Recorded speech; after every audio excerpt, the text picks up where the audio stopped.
All right. Well, we are up and rolling, and welcome. My name is Drew Brucker, head of brand and content here at Goldcast, and I'm excited to keep this event rolling. We've got a really good session for you today, focused around event content. And again, like, how do you maximize event content? How do you take full advantage of that, right? Because when you really think about it,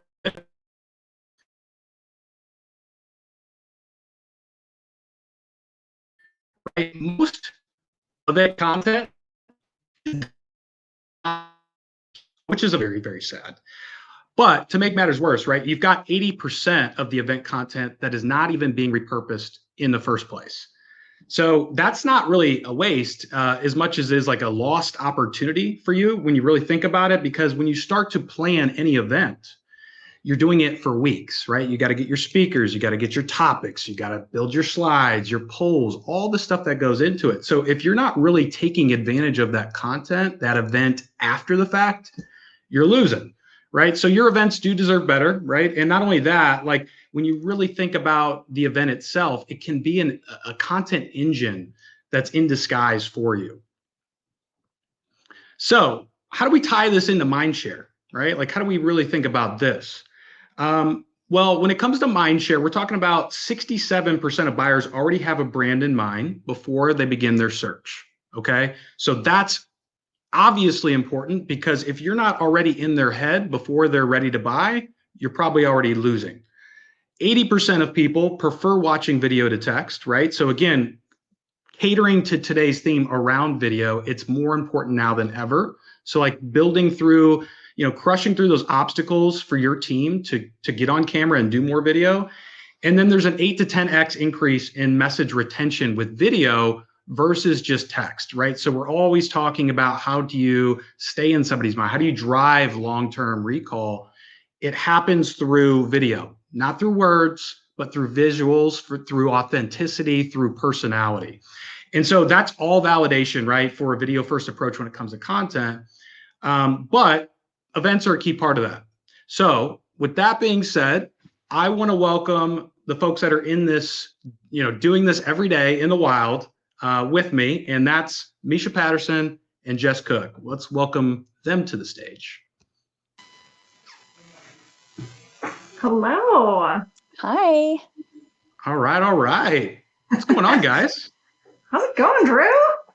It's going great. I'm excited for today. And for those that aren't familiar with Misha and Jess, let me just give you a quick rundown. Misha, content marketer, over a decade experience. She's been in agencies, in-house, startups, enterprise now. So she's done it all. She's a great expert when it comes to event content in general. And then we've also got Jess Cook, good friend of mine, creative director turned B2B marketer, worked with brands like Eggo, Rice Krispies, McDonald's, Blue Cross, Cottonelle, McDonald's, and then B2B brands like Fastly and Island. And now she's the head of marketing at a company called Vector. They do content-based marketing. So this is an awesome session, guys. I'm really, really excited to have you. Why don't we just kind of jump right in? I'm curious, what do you think the biggest mistake people are making when it comes to repurposing their event content? I'll jump in. And I kind of want to start by saying, anything is an event now if you make it so, right? This is an event. A podcast episode can potentially be an event, right? The lines are so blurred nowadays because it's all video, right? We can kind of do what we want. We can kind of play by our own rules. So I just kind of wanted to set this session up by saying event is a really, really kind of loose term now. And so I think a lot of what we're going to talk about today applies to pretty much any kind of video content that you're creating in bulk, right? When you kind of have a series of video that you then need to do something with. So I think that's a big lens to look at this through. Yeah, I think that's great framing. And, Jess, and I'll kind of to piggyback off of that, I think from a mistake perspective, I think what has is happening with repurposing is something that kind of happened with distribution several years ago, where, people understand that distributing your content across channels and customizing that is important, but it was almost an afterthought. And I think repurposing is the new distribution. It kind of comes as an afterthought. So you spend all of your time and energy creating the content, planning your sessions, sourcing your speakers, you execute the event, and then you're like, oh, I need to repurpose this content. And there's probably a lot of decisions that you might have made differently if you were thinking about repurposing before you execute your event, with how you capture the content, how you structure your sessions, just a lot of little decisions that can make a big impact and make repurposing way more feasible on the back end. Yeah. You said something really interesting there, right? Like thinking about it beforehand, because I think we've probably, anybody that's been a content marketer or on a marketing team knows that there's like this big exhale after you're done with like the thing, but then there's still more of that thing. And then it becomes like a battle with time, right? Because it's like, you've got other initiatives, you've got other projects, you've got other things going on.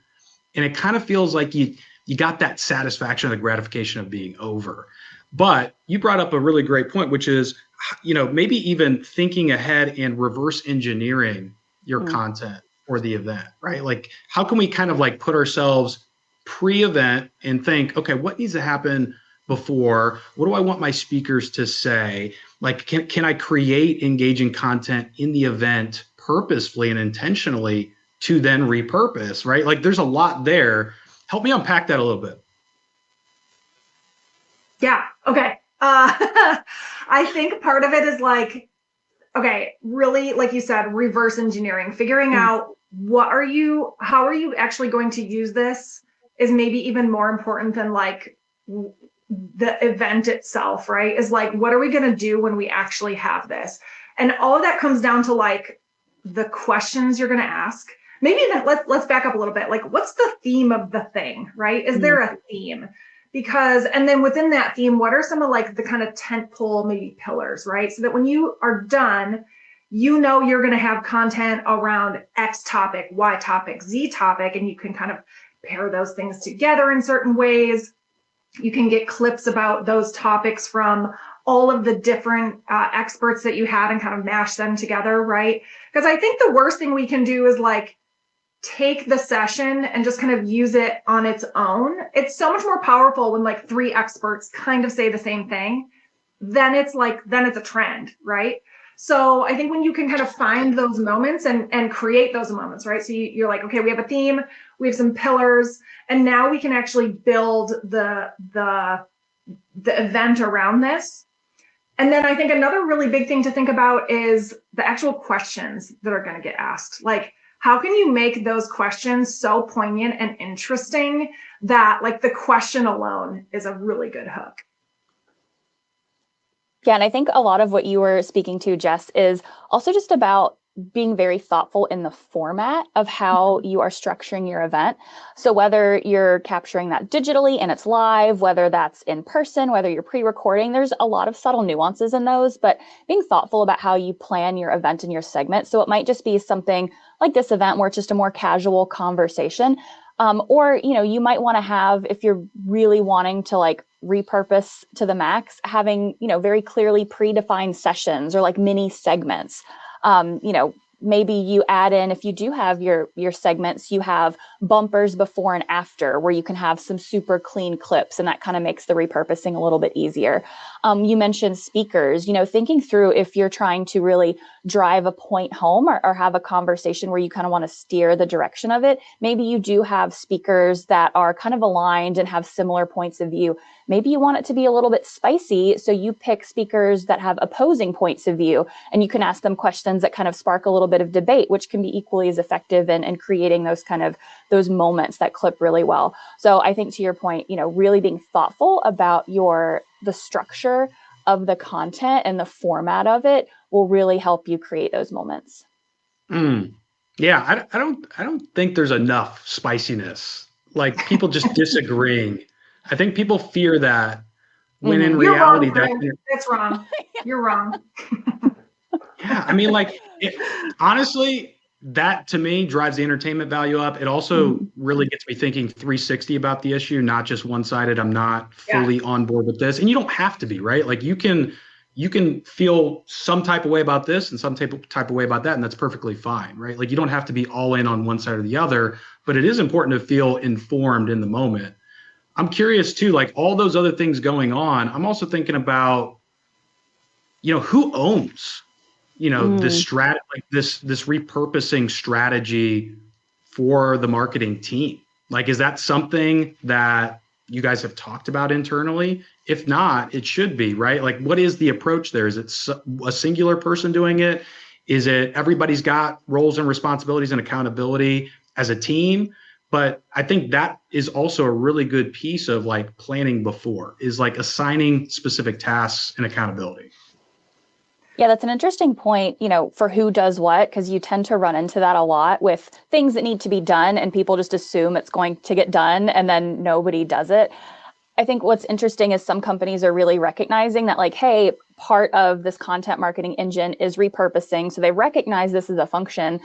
I think different teams have handled that differently. Sometimes it lives with the content, marketing manager as part of their role. Maybe that sits with demand gen if they're running a webinar program and they own part of that.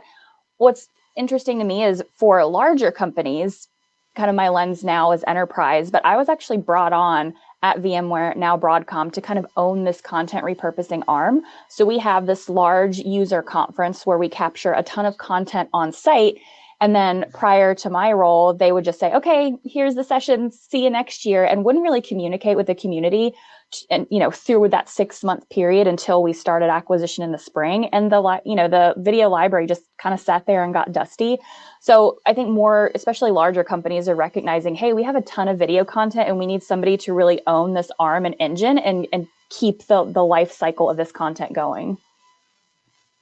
I want to follow that up with two things. I think you brought up a really interesting point, Drew, about who owns it, right? Like I'm a marketing team of one at Vector at the moment. So like, of course I'm going to own it. But I think when you have a handful of folks, like it doesn't really matter who, but it whoever it is should be your best storyteller, right? Like if someone on your team is just like really, really stellar at kind of finding like, ooh, these kind of 3 things fit together, this could be a nice little montage piece, right? Or, hey, I know we have kind of this blog post or kind of this piece of content that's about something that these couple of people talked about. Like, let's find clips to stick in there and embed so we can like support that piece with this event content, right? So just finding really interesting ways to like reuse that. That's not just like, here's a clip from an event. The second point I wanted to bring up was like, you don't always have to say like, this was from our event in October, right? Like no one really cares, right? Like a good insight is a good insight. So you can just put it out there again 6 months, a year later, if it's still relevant to your audience, and just be like, this is just a fire thing that someone said, and we need you all to hear it again and again. I think it's actually better when you don't mention where it's from, or if you're clipping something, try to structure the question in a way where it's a little bit more evergreen and not like, okay, we're here at Inbound 2025 asking these questions. It kind of dates your content. So I think that's a great point. Nobody cares. If it's great, it's great. Yeah. Hey, you know what? Let's run a poll real quick. I'm curious, like just wrapping that point up around like owning the repurposing content, who on your team owns this? Let's like just go ahead and quickly vote here. I'm curious. I think it's just good insight to hear, going back to Jess's point, like, is it a storyteller? Maybe it is just a single person. That's okay too, right? Like if you're a small team, or right, you've got like that one person that's just great at this stuff. I think the whole point though is maybe being proactive with the storytelling in the first place, not after the fact, right? So it's not like pulling the event post-mortem and be like, hey, look, like, let me find the best parts of this. It's identifying and engineering those things up front, maybe even during as well. And, maybe part of that is like coming up with the right questions to ask. Okay, so we've got a few different things coming in here. Looks like content teams, event marketing, social media team, demand gen. Right. And maybe this could be also based on the topic, the angle at play. So I don't know if it's dependent on that. That's probably a good sort of like varying qualifier here, but not any surprise, I would say. Everyone for themselves. That's so interesting. I mean, again, not surprising, but like, one man wolf pack, everyone for themselves right now. I'm curious, like with you guys in particular, are you engineering moments before the event happens? And what are some of the thoughts that go through your mind to do that if you are? So something that I'm working on right now is we're working on a podcast for Vector. Yes, I know, another B2B marketing podcast, great, but we're reverse engineering this thing to be very different. And this is part of it, right? Is like, how are we going to create this series so that it feels like something you haven't seen yet? And how are we going to make it so like easily repurposable? And so something that we're doing is we're creating, like, we have, kind of topics laid out for each episode that are going to take, the bulk of the episode, but we're building in mini segments, and those are going to be super easy to clip. Those are going to be things that, like, when you listen to a podcast or a show, and there's always kind of a moment that repeats itself every time, right? Where sometimes you get excited for that. You're like, oh, I can't wait to hear what they say about like this, right? Or on this section of the show. And so we're trying to create moments like that where people are like, oh, I can't wait to hear how they answered this question this week, right? And so there's moments like that build kind of the anticipation and the excitement and create stickiness for that podcast event. And also make it really easy to repurpose, because now we can just take like those mini segments and string them together. We can take the, each one and kind of give it its own little thing. They'll just be really, really simple to create different series out of that. I love Brendan's comment. I wish more events and podcasts had segments, and I totally agree. Yeah, that's great. I think my lens has changed a little bit. So in prior roles, I was at smaller companies, startups, where we were doing a lot of webinars and a lot of podcasts, and we had to think about things like that. So I think something like segments is a really great way to not only differentiate from every other B2B marketing interview style show out there, but to provide some more of that structure and some of those easy clippable moments. Now that I'm at a larger company, I sit on our team that executes our user conference. So we're capturing a lot of content that's recorded in person, but we've had to be even more thoughtful about how are we capturing that capturing that content on site, right? So if you want multiple angles of a speaker, that requires multiple cameras. Or for a long time, we were just recording, there might be a speaker in the room doing a presentation, but we were just capturing the slide content. So on demand, it felt a lot more like a webinar where you couldn't see the speaker. So now we have some rooms that have, a more elevated stage, and you can see the speaker while they're presenting. I mean, all those AV decisions on how you're even capturing the content need to be made well in advance, so that by the time the sessions for me are recorded, I'm like, okay, we've got some different types of sessions. We've got some different camera angles. We've got different ways to clip and reuse this. So some of it might be short form, more snazzy stuff for social, and some of it might be longer, deeper dive, session clips that our divisions can use for some of their repurposing and their more technical audience. So a little bit different of a lens, but still very important about how you think about, again, structuring the session and how you want to capture that content. I love it. Go ahead, Jess. Love. We all love it. No, I love this thread of live, because I think, we're on a virtual event right now. It's one of the simplest ways to get as many people involved as possible, but sometimes, like, there's just something about a live event, right? Especially now we have a lot of this resurgence of like small live events, and people are really, really excited about going to those and seeing the people that they maybe haven't seen in a long time that they see on LinkedIn all the time. And there's something about, like, how do you take that live moment and the time that you're all together live and bring in as many people as you can virtually, because that's really, really hard, right? So how do you allow people to feel like they at least learned something, even though they weren't there, or they kind of felt the vibe of the thing, right? Even though they weren't there. So, some things that you can do in that regard are like, while the event is going on, is like, hey, we have, our on the ground, like boots on the ground person here, and they're going to give you the recap of all the things that happened today, right? Like little recap videos like that are great. Something we did at Island that got a ton of love was a little carousel of quotes that like were overheard at like RSA, right? Is a huge security conference. And that was like such a huge hit of just people being like, oh, they felt like they got like the big takeaway from a bunch of different moments at the conference, and they didn't even have to like pay the entrance fee.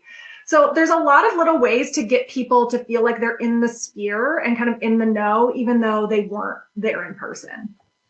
Well, you see so many events now. I'll use Inbound as an example just because I happened to go last year, but it's like creators in the wild. And I think it was a little bit amplified because Inbound is obviously a marketing conference for marketers, but you're on the floor and it's just like all these people capturing content in the wild. But it was so cool to go on to LinkedIn and then just see like these people doing these like casual, but really thoughtful and interesting, quick hit conversations with people. And you really felt like you were at the event. You're like, I'm there, like, this is what they're talking about. And it was really cool. So again, to your point, I think there's a lot of ways you can get creative with this idea of content and events. Yeah. Love that. You know what is, I thought of that, literally just thought of this, who's doing interesting things as we're talking about, formats and clipping and these, kind of viral moments. Jess, you mentioned for your podcast, you want it to look and feel a little bit different than stuff that people kind of always see on LinkedIn. So wanting it to just feel different to capture attention. User Testing actually did a really interesting show recently where they were going to Exit 5, an event in Burlington. And instead of just grabbing Dave, who kind of runs the community for like, an hour interview, they asked if they could take him golfing. And so they got a crew to follow them on the golf course and like record, it was an interview, but it was like super casual. It was on the golf course. They had a camera, User evidence. User evidence. Who did I say instead? Oh, I'm user so sorry. testing. That's okay. User evidence. User evidence. I'm so sorry. So they did this whole like documentary style interview. It was just a really creative format, and they were out on the golf course, and it was unlike anything I've ever seen. Please don't tell Mark. Oh my gosh. I'm gonna get ratted out. This is gonna be a clip. It was just very interesting and very unique. So everybody should check out the user evidence content for a really creative example. Yeah, and it stopped the scroll, right? Because you're like, why is there a golf course like on my feed, right? Yeah. Absolutely. Loved that. Really good. Yeah. Get out of the room, get out of the chairs, like go out, Yeah. Plot twist. Another person Mark on their is team actually in the room right now. Say it again. I said plot twist. Mark's in the chat right now. Yeah. Trying to give a shout out here, and I can't even do that well. So right. Go ahead, Jess. Oh, that's okay. I was going to say they have a couple folks on their team who are fabulous at posting, and they're like posting while they're like fixing a snack, like making a bagel, right? Like getting their kids ready, like things like that. Really, like just if you can think of different ways, right? We're so used to this kind of like as a background, and it's great for things like this because we're all ready to like sit down and have a conversation. But when you're just kind of casually scrolling and you aren't signed up for something, you're just kind of getting that clip, like you need something that's going to catch your attention.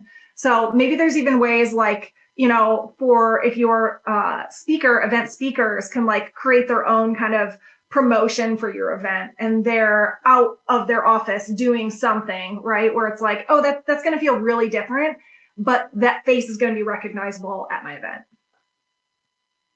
Yeah, totally. I think people tend to get trapped too in the same ways of repurposing. It's just like, oh, look, I just need something for this channel versus like the actual like switching of the mold or the packaging in general, right? Because there are just different ways to take something and repackage it. And now it's got a totally different look and feel and value that's provided with it. Also, there's the repurposing side. There's also like net new content that comes out of events. Right? Yeah. Like it's insights that you get while you're there, whether it is virtual, whether it is in person or virtual, right? And what I mean by that is comments, questions that are asked, qualitative data that you get from polls, right? Like all that can then continue to drive your content forward, right? So it's repurposing, but it's also like the net new that can come out of it as well. So like when you really think about that, plus all the different ways you can repurpose, I mean, you can really stretch some things out just with one piece of content. And again, I think like time lack of accountability and structure with repurposing are probably like two of the villains there, but I don't see like net new really being taken advantage of in that sense. I think that's a really great point. Like even in the poll that you just had was like, who owns repurposing? Like there's a really nice piece of data-driven content just begging to come out of that poll, right? Like even Misha, your reaction to like every person for themselves is like, what does that even look like? How do you accomplish that? How does that scale, right? Yeah. So I think there's a really nice little like data-driven kind of aspect to things like that you can, yeah, exactly, create something new and get a new conversation starting that you didn't even know you were gonna create. Yeah, agreed. And let's I just opened up a new poll question. Let's talk about like what is your biggest obstacle internally when it comes to repurposing effectively, right? We can share this as well, but is it that you don't have a clear process or playbook? Is it that time really does, become the biggest villain there and it's just bandwidth? Is it you don't have the tools in place, which I don't know. Like to me now, tools and automation, like you can find the tool, right? It's pretty easy to find that. And I think that's also a really great thing with AIs. It's taking more of the laborious parts of the equation out of that.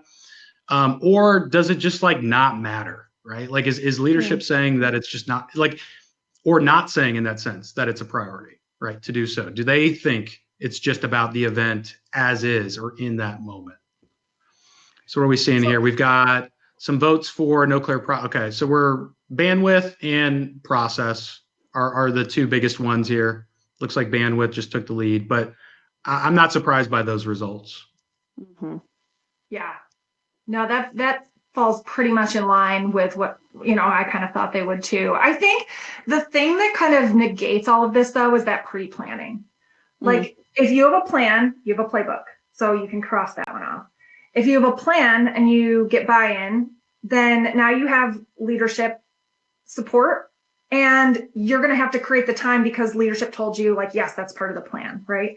So I think a lot of that can kind of be like crossed out if you are really sitting down and engineering your event, your podcast, your webinars to have really clear points of repurposing and useful clips and marketable moments. And so I think, I think a lot of it has to do with like the planning phase for sure. Yeah, I 100% agree. And I think what we started the event framing with is, one of the problems is oftentimes you have a campaign and an event is part of that campaign in some way. So you do all of this stuff before the event, and then the event is kind of like your big moment. And then that feels like, okay, we did the event, we launched, we're live, great. And there's no planning on the back end of that event to continue the conversation, like keep the campaign going. So to your point, Jess, like building that into your project plan of, okay, we're hosting this event, that's great, but post-event, here's all these other things that still need to happen.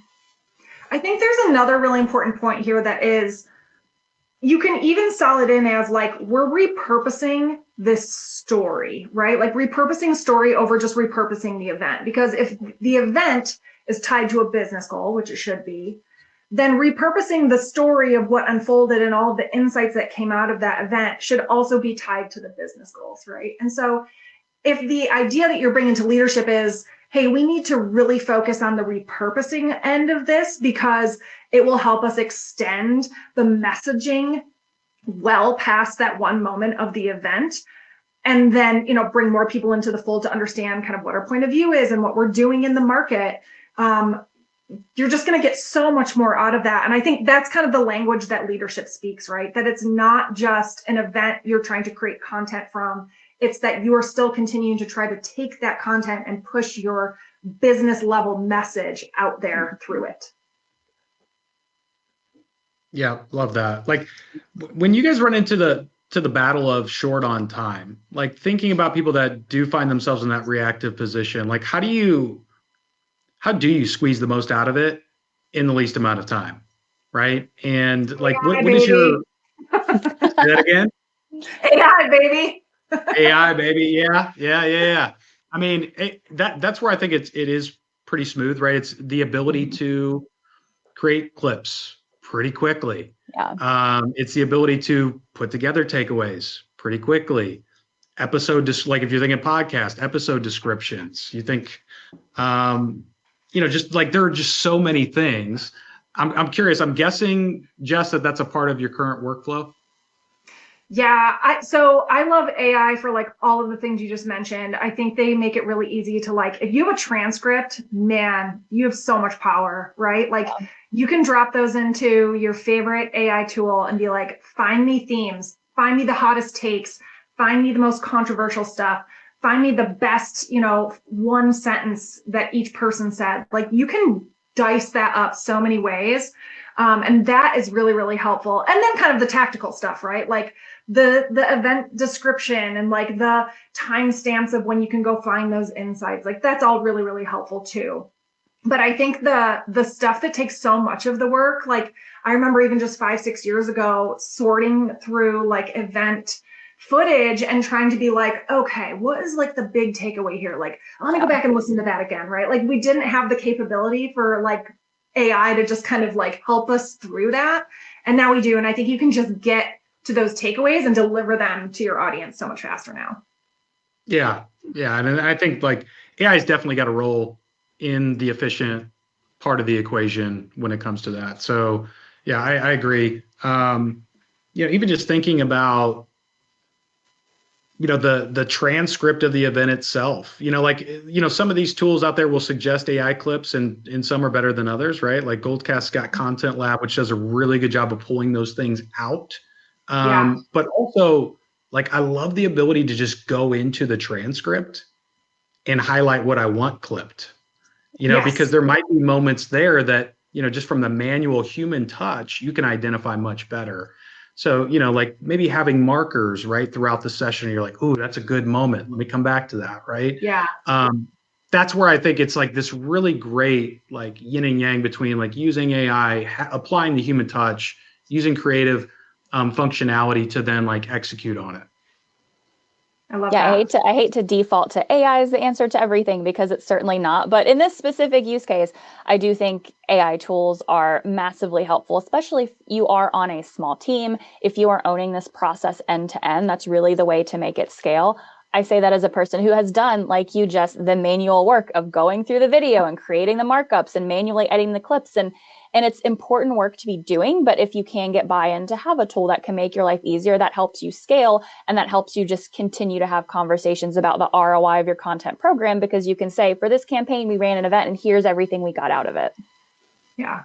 I also love Brendan Huffer tossed a great comment in there in the chat. Hi, Brendan, about like, hey, there's this great clip I found and I am running an ABM play and I want to send it to specific contact in that account. Like, how should I craft that email based on what the transcript says and what I know their pain points are, right? So just so many different ways that you can use that. I love that he's thinking like of not just like a content repurposing, but like, how do I then use that to like bring people down the funnel?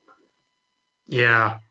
Hey, that we've could got be a question. The whole session about like AI, creative AI use cases and prompting. Like that could be a whole other conversation, but there's so many creative things that you can start with one idea and then it just spins off. So lots to do with AI for sure.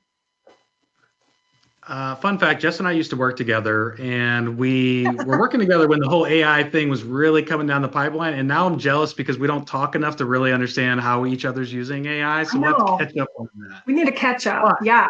I'm building workflow. You'd be so proud of me. I know. Hey, workflows over here. I believe that. Yeah. I believe that. I want to see it. We do have an awesome question too I want to bring forward here. Let me see if I can share this from Julia. I really struggle with the expectation to do what has worked in the past. Our past marketing lacked personality and tone. Do you feel like personality-focused content versus branded informational content does better? How do you recommend approaching this? Misha, you go for it. Yeah, I mean, I will story time. So I work at a large enterprise company, and sometimes we have gotten stuck in this is the way it's always been done, or this is what's worked in the past. And I've really tried to push us a little bit on this to try new things. So it has taken a lot of education and buy-in, but I think the mindset shift of, can we try something new? Let's pick something that's low risk, that's low stakes. Maybe it's something for social. We chose paid media as our experiment for this, but we did lean into more of the less polished, more personality driven, testimonial style, like just our audience on camera giving us testimonials style content for a test. So we had kind of a contained test on paid social, and we ran these against some of our more traditional ads, which had the more polished button up look and feel kind of branded cards.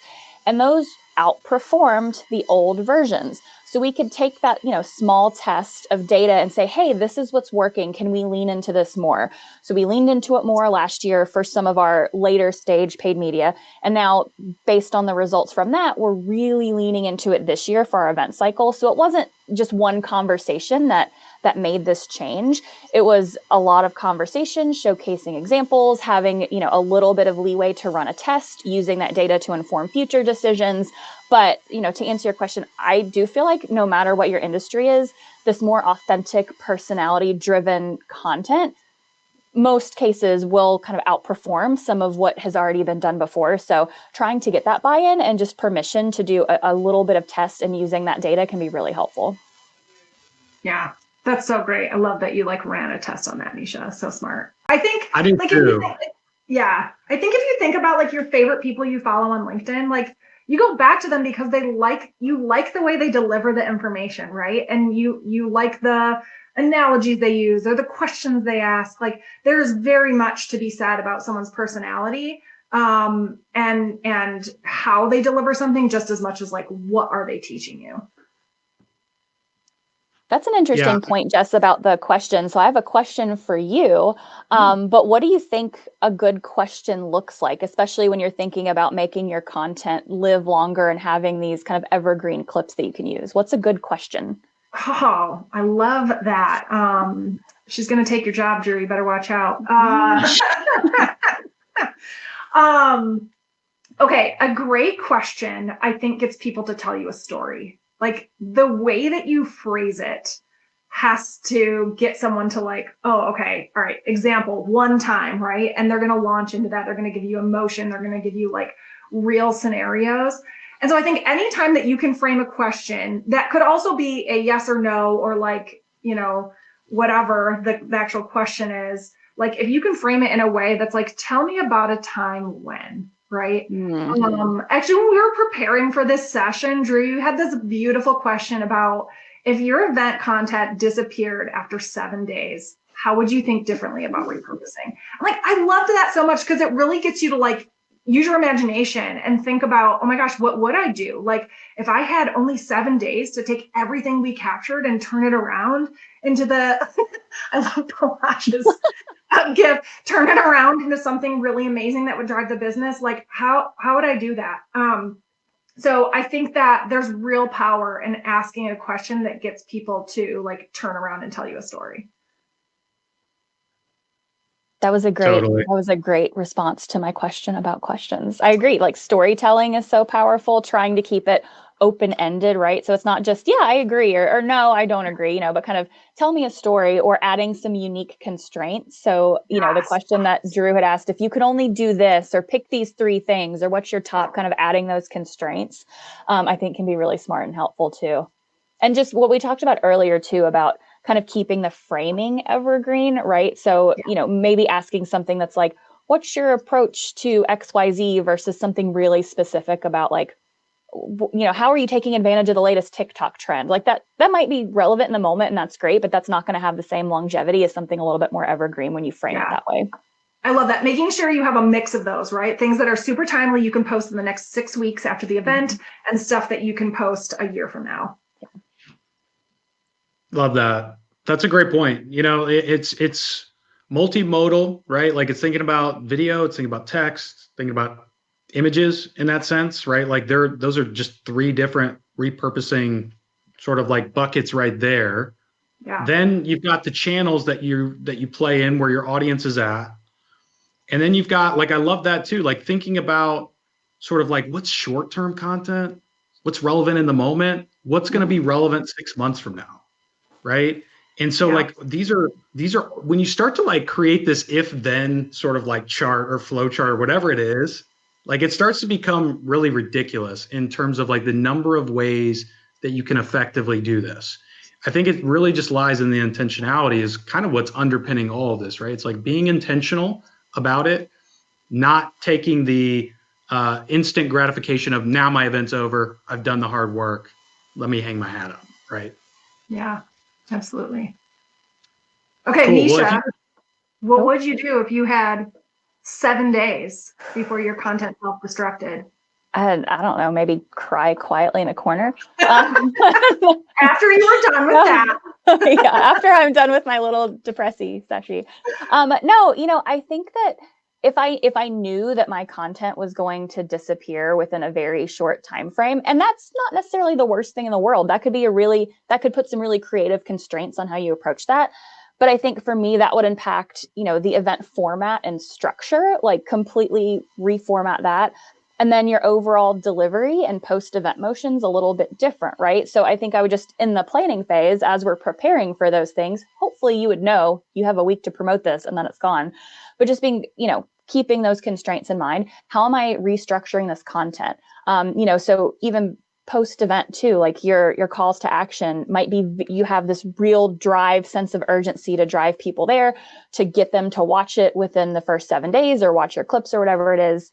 And I think you're kind of shifting your mindset in the event to like a lot of real-time engagement instead of this capturing content. You're thinking long-term about the clips. You really want to teach people something in the moment or just keep them there in the moment because you're not going to be driving them to something later. So again, just keeping those constraints in mind and structuring your event accordingly. I don't think that's the worst thing in the world. I've seen events where they do, a live event or a live webinar and they're like, hey, this is only going to be available for 5 days, or this is not going to be recorded. So you have to show up to have these conversations.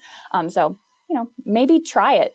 Keep your event on demand for 7 days and let us know how it goes. The 7-day content vanishing test. What would you do, Jess? I mean, would you do anything differently for that kind of window as well if you knew it was just going to disappear?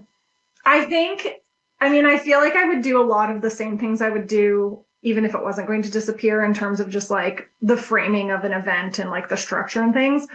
I think I would be very present in the moment and really try to take notes in the moment of like, okay, this was the moment I like leaned in on Drew's talk. And this was the moment, like my eyes got really wide in Misha's talk, right? To like make sure I knew where those pieces were so that I could really quickly go back and find the ones that just made me feel something big and find those quickly and get those out. Because if they made me feel something, like odds are they're going to make others feel something too. Is this when we tell people this is only going to be available for 7 days? Yeah, it's gone. It's gone. Spoiler alert. Just kidding. Yeah, great events live 100 times longer than the event itself, right? Like that's the bottom line. Just kind of like wrapping this up as we're sort of winding down with time here.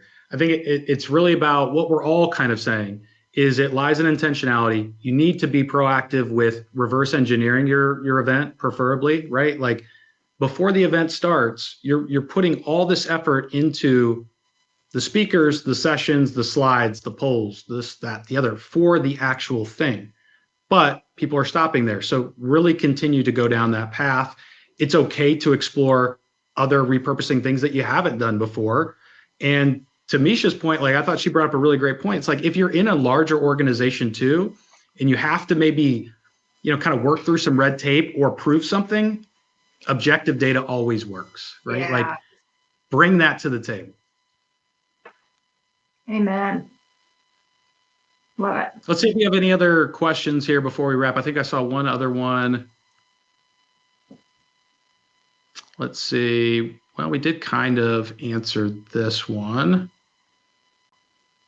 Who should be in the room for planning? How many cooks in the kitchen is too much? We have 50 seconds. Ready, go. It depends. Cop out answer. Oh, marketer's favorite answer. I know. No, I would say really understanding who needs to be in the room, but not having too many. I currently live in the world of way too many cooks in the kitchen, so I feel your pain. So I would say as few as possible. That's my take on that.